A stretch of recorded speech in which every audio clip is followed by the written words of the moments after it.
5.8 billion naira is grossly inadequate if the government actually intends to follow through with the policy direction of Mr. President as it concerns transiting from fossil fuel to the use of compressed natural gas and ameliorate the sufferings of our people because of occasioned by the removal of subsidy. That budget is not a true reflection of the policy direction of Mr. President.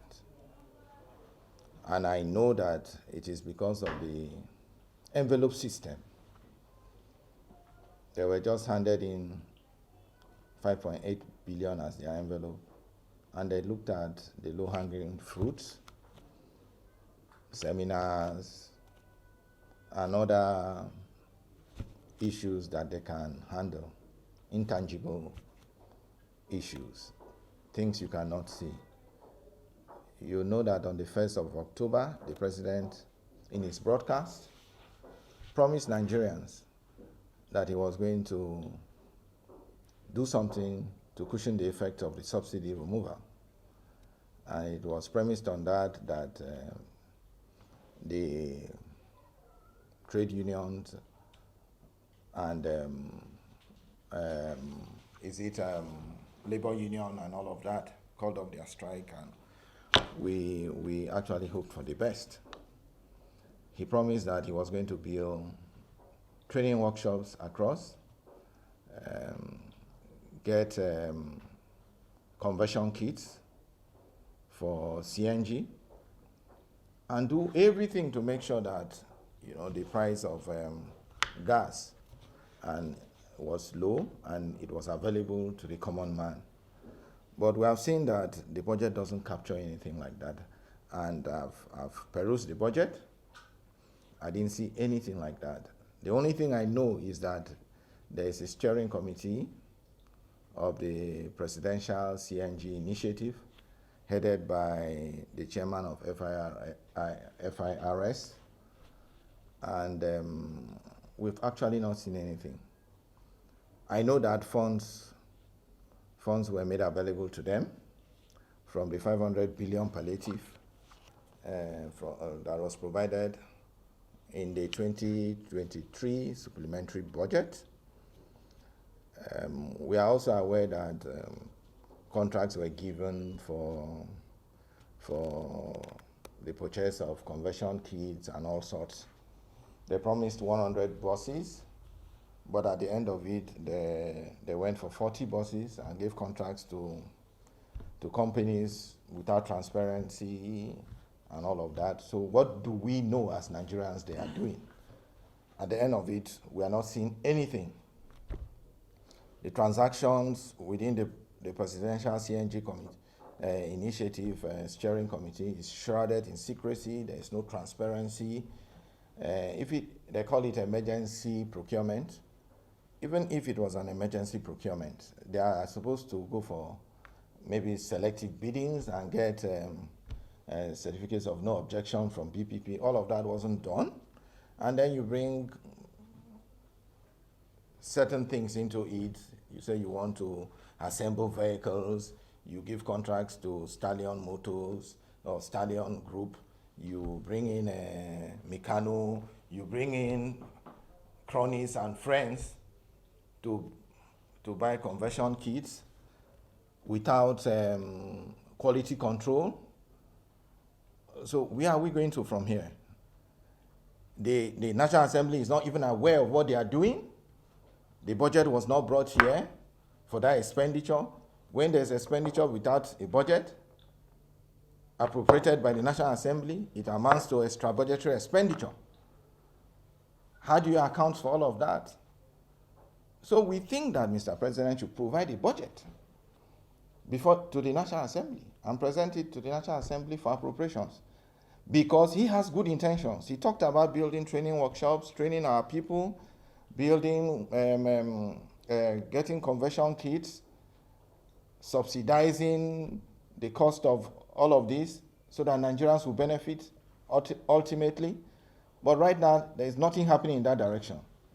all we can see is that people are fleecing away our common patrimony. And you invite them to the National Assembly to talk to parliamentarians on their achievements, their set out goals and what they want to do, and the funds available to them.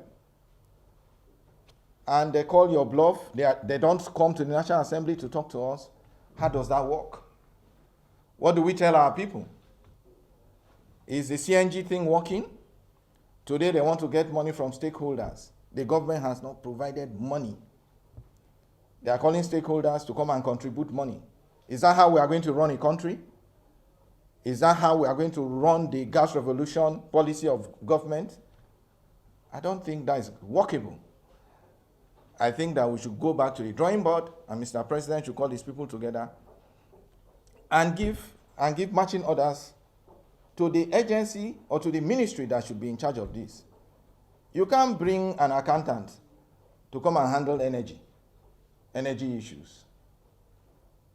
You can't bring your personal assistant on other issues to come and talk about energy issues. And we say we are transiting. I don't think that is what is done in other climes. We look forward to a proper budgeting process for the gas revolution policy of Mr. President, which is well intended. Instead of these things that we can put our fingers nowhere, we can't really say what is happening within the system. That's my position. You mentioned that the budget is really inadequate, and yes. I know that the National Assembly has the power of appropriation. Because I remember, like, one agency, NJC, National Judicial Council, the budget was inadequate, and the chairman raised the alarm, even summoned the ministers of finance and budget, and they all came and assured them that there will be a review. So I don't know if you're also taking this your submission to probably the Committee on Appropriation for upward review for the ministry. And the secondly, out of the 5 billion you mentioned that is for petroleum resources, what is in there for gas separate? Anyway, I couldn't identify anything that is put there for gas, because the issue about gas is very technical. It's technical. There are things that are supposed to be done, and I didn't see any of those things there. So I don't think that budget will add value to the gas value chain. That's the position. And when you talk about the judiciary and their budget, how it was increased, in this case, we need to do something that is holistic, because it's technical. We need to get the right people to do the proper needs assessment. Mr. President said he was going to build workshops across the country. What are the equipment? What are the equipment we need? What's the expertise we need? The resource persons and all of that. The conversion kits. What kind of conversion kits do we need for our climate? All of that would have to be put in place, and not for people to be junketing from one businessman to the other and issuing out LPOs or jobbing orders to job orders to people that don't know actually what it is. As I'd say, the CNG thing is technical. So our people who want to see the right people handling those things. Sorry, you have mentioned that you summoned the Presidential Committee on CNG to brief the national, and yet they have refused to honor those summons. But you have the powers of the National Assembly and how to summon these people. You know what to do. Beyond them not coming, you could declare them wanted. Have you explored all those options? Well, beyond the fact that the committee is not a statutory committee, we will invite them. Again, we invited them. They didn't come because they think the approach should be more or less very Kabbalistic. Check your dictionary. Are you summoning them again? We are. Can you say that? We are going to summon them, yeah. Just only shielding the National Assembly from whatever they are doing. I told you before that the activities are shrouded in secrecy. both the ministers for petroleum resources, ministers of state for petroleum resources, oil and gas are in the dark as to the goings on by this steering committee of the presidential CNG initiative. If you ask them questions on this, they will not be able to say anything. They are not part of the committee, and they are not being consulted. So if they fail to come, what's your next step? Well, you know that there are provisions in our standing orders, and we are going to do the right thing.